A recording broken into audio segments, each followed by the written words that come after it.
Hi hello ನಮಸ್ಕಾರ ಎಲ್ಲರಿಗೂ welcome back my YouTube channel. ಇವತ್ತಿನ ವಿಡಿಯೋದಲ್ಲಿ ಗೃಹಲಕ್ಷ್ಮಿ ಯೋಜನೆಯ ಪಡೆಯೋಕ್ಕೆ ಇನ್ನು ಮುಂದೆ ನಮ್ಮ ಬಳಿ ಪಿನ್ ಕಾರ್ಡ್ ಇರಬೇಕಾಗತ್ತೆ. ಸೊ ಈ ಒಂದು ಗೃಹಲಕ್ಷ್ಮಿ ಯೋಜನೆಗೆ ಸಂಬಂಧಪಟ್ಟಂತೆ ಮತ್ತೊಂದು ಸರ್ಕಾರ ಒಂದು ಹೊಸ ಅಪ್ಡೇಟನ್ನು ಇಲ್ಲಿ ನಮಗೆ ನೀಡಿದೆ. ಗೃಹಲಕ್ಷ್ಮಿ ಯೋಜನೆಯ ಹಣದ ಬಗ್ಗೆ ಪ್ರತಿ ತಿಂಗಳು ಮಹಿಳೆಯರು ಇನ್ನು ಮುಂದೆ ಮಾಹಿತಿ ಪಡೆದುಕೊಳ್ಳಲು ಕಷ್ಟಪಡಬೇಕಾಗಿಲ್ಲ. ಸೊ ನಾವು ಅದು ಯಾವ ಬ್ಯಾಂಕಿಗೂ ಕೂಡ ನಾವಿಲ್ಲಿ ಹೋಗಬೇಕಾಗಿಲ್ಲ. ಸೊ ಇದೊಂದು ಕಾರ್ಡ್ ನಮ್ಮ ಬಳಿ ಇದ್ದರೆ ನಾವು ಮೊಬೈಲ್ನಲ್ಲೇ ಕೂಡ ನಮ್ಮ ಪೂರ್ತಿಯಾದಂತಹ ಮಾಹಿತಿಯನ್ನು ನೋಡಿಕೊಳ್ಳಬಹುದಾಗಿದೆ. ಸೊ ಈ ಕಾರ್ಡನ್ನು ಯಾವ ರೀತಿ ಪಡೆದುಕೊಳ್ಳಬೇಕು, ಹೇಗೆ ಪಡೆದುಕೊಳ್ಳಬೇಕು, ಯಾರೆಲ್ಲ ಪಡೆದುಕೊಳ್ಳಬೇಕು ಅಂತಕ್ಕಂಥ ಮಾಹಿತಿಯನ್ನು ಈ ವಿಡಿಯೋದಲ್ಲಿ ತಿಳಿಸ್ಕೊಡ್ತೀನಿ. ಅದಕ್ಕೂ ಮುಂಚೆ ಯಾರಾದರೂ ಇದೇ ಮೊದಲು ನನ್ನ ಯೂಟ್ಯೂಬ್ ಚಾನಲನ್ನು ನೋಡ್ತಾ ಇದ್ದರೆ ದಯವಿಟ್ಟು ಸಬ್ಸ್ಕ್ರೈಬ್ ಮಾಡಿಕೊಂಡು ಪಕ್ಕದಲ್ಲಿ ಕಾಣ್ತಕ್ಕಂಥ ಬೆಲ್ ಬಟನ್ ಮೇಲೆ ಕ್ಲಿಕ್ ಮಾಡಿ. ಸೊ ಬನ್ನಿ ಹಾಗಾದರೆ ನೋಡೋಣ. ಈ ಒಂದು ಪಿನ್ ಕಾರ್ಡ್ ಅಂತಕ್ಕಂಥದ್ದು ಏನು ಮೊದಲಿಗೆ ಸರ್ಕಾರವು ಜಾರಿಗೊಳಿಸಿದೆ ಈ ಒಂದು ಈ ಪಿನ್ ಕಾರ್ಡ್ ಅಂತ ಈಗೇನು ಸರ್ಕಾರ ಹೊರಡಿಸಿದೆ ಸ್ಮಾರ್ಟ್ ಕಾರ್ಡು. ಸೊ ಇದನ್ನು ಈ ಯೋಜನೆ ಜಾರಿಗೊಳಿಸಿದ ದಿನಗಳಲ್ಲೇ ಇದನ್ನು ಹೇಳಿತ್ತು, ಪಿನ್ ಕಾರ್ಡ್ ಸ್ಮಾರ್ಟ್ ಕಾರ್ಡನ್ನು ಕೊಡ್ತೀವಿ ಅಂತ.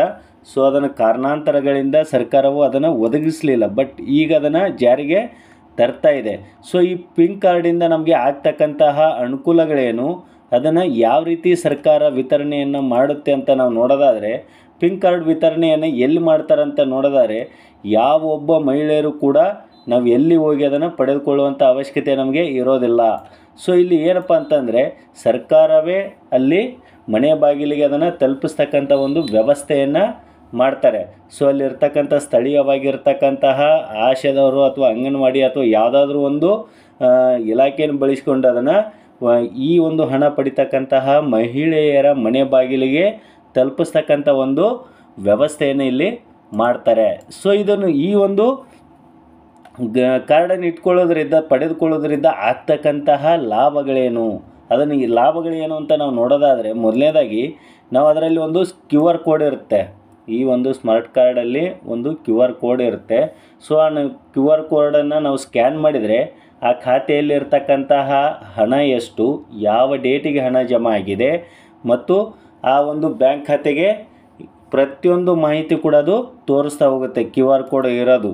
ನಾವಿಲ್ಲಿ ಆ ಒಂದು ಪಿನ್ ಕಾರ್ಡಿಗೆ ನಾವು ಅರ್ಜಿಯನ್ನು ಸಲ್ಲಿಸಬೇಕಾ, ಯಾವುದಾದ್ರೂ ಆನ್ಲೈನ್ ಅಥವಾ ಆಫ್ಲೈನ್ ಮೂಲಕ ಅಂತ ನೋಡೋದಾದರೆ ನಾವು ಯಾವ ರೀತಿಯಾದಂತಹ ಅರ್ಜಿಯನ್ನು ಕೂಡ ನಾವಿಲ್ಲಿ ಸಲ್ಲಿಸುವಂತಹ ಅನಿವಾರ್ಯತೆ ಇರೋದಿಲ್ಲ. ಸೊ ಅದು ಆಟೋಮೆಟಿಕ್ಕಾಗಿ ನಮ್ಮದು ಒಂದು ಖಾತೆಯಲ್ಲಿ ಜನ್ರೇಟ್ ಆಗಿರುತ್ತಲ್ಲ, ನಂಬರ್ ಬಂದಿರುತ್ತೆ ನಿಮಗೆಲ್ಲರಿಗೂ ಒಂದು ರೆಸಿಪ್ಟ್ ನಂಬರು. ಸೊ ಆ ನಂಬರ್ ಮೂಲಕ ನಿಮಗೆ ಕಾರ್ಡ್ ಜನ್ರೇಟ್ ಆಗುತ್ತೆ. ಸೊ ಆ ಒಂದು ಕಾರ್ಡನ್ನು ಇಲ್ಲಿ ಅದು ಮನೆ ಬಾಗಿಲಿಗೆ ಕಳಿಸ್ತಾರೆ. ಇನ್ನೂ ಒಂದು ಗೊಂದಲ ಇಲ್ಲಿ ಏನಪ್ಪ ಅಂತಂದರೆ, ಈಗಾಗಲೇ ನಾವು 4 ಕಂತುಗಳ ಹಣವನ್ನು ಪಡೆದಿದ್ದೀವಿ. ಸೊ ನಾವು ಕೂಡ ಇದನ್ನು ಹೊಂದಬೇಕಾ, ನಾವು ಕೂಡ ತಗೊಳ್ಬೇಕಾ ಇಲ್ಲಿ ಅಂತ ನೋಡೋದಾದರೆ, ಸೊ ಎಲ್ಲರೂ ಕೂಡ ಇಲ್ಲಿ 2,000 ರೂಪಾಯಿಯನ್ನು ಯಾರ್ಯಾರು ಪಡಿತಾ ಇದ್ದೀರೋ ಸೊ ಎಲ್ಲರೂ ಕೂಡ ಈ ಕಾರ್ಡನ್ನು ಪಡಿಬೇಕಾಗತ್ತೆ. ಸೊ ಈ ಕಾರ್ಡನ್ನು ಪಡೆಯೋದ್ರಿಂದ ಸಾಕಷ್ಟು ಅನುಕೂಲಗಳಿದ್ದಾವೆ. ಸೊ ನೀವು ಅಲ್ಲೇ ಇಲ್ಲೇ ಅಡ್ಡಾಡೋದು ಅಥವಾ ಚೆಕ್ ಮಾಡಿಸೋದು ಬಂತಾ ಇಲ್ಲ ಅಂತ ನೋಡೋದು ನಮಗೆ ತಪ್ಪುತ್ತೆ. ಸೊ ನೀವು ಮೊಬೈಲಲ್ಲೇ ಅದನ್ನು ಸ್ಕ್ಯಾನ್ ಮಾಡಿ ನೋಡ್ಬೋದಾಗಿದೆ. ಸೊ ಅದಕ್ಕೆ ನಿಮ್ಗೆ ಯಾವುದೇ ರೀತಿಯಾದಂಥ ಈ ಕಾರ್ಡನ್ನು ಪಡಿಲಿಲ್ಲ ಅಂದರೆ ಅದು ಹಣ ಕಟ್ ಆಗುತ್ತಾ ಅಥವಾ ಏನು ಬರೋದಿಲ್ಲ ಅಂತ ಏನಾದರೂ ಗೊಂದಲ ಇದ್ದರೆ ಆ ಥರ ಏನಿಲ್ಲ. ಸೊ ನಿಮಗೆ ಬರ್ತಕ್ಕಂಥ ಹಣ ಬರ್ತಾನೆ ಹೋಗುತ್ತೆ. ಸೊ ಈ ಒಂದು ಕಾರ್ಡಿಂದ ನಮಗೆ ಒಂಥರ ಬ್ಯಾಂಕ್ ಟ್ರಾನ್ಸಾಕ್ಷನನ್ನು ನಾವು ಕೂತಲ್ಲೇ ನಮ್ಮ ಮನೆಯಲ್ಲೇ ನೋಡ್ಬೋದಾಗಿದೆ.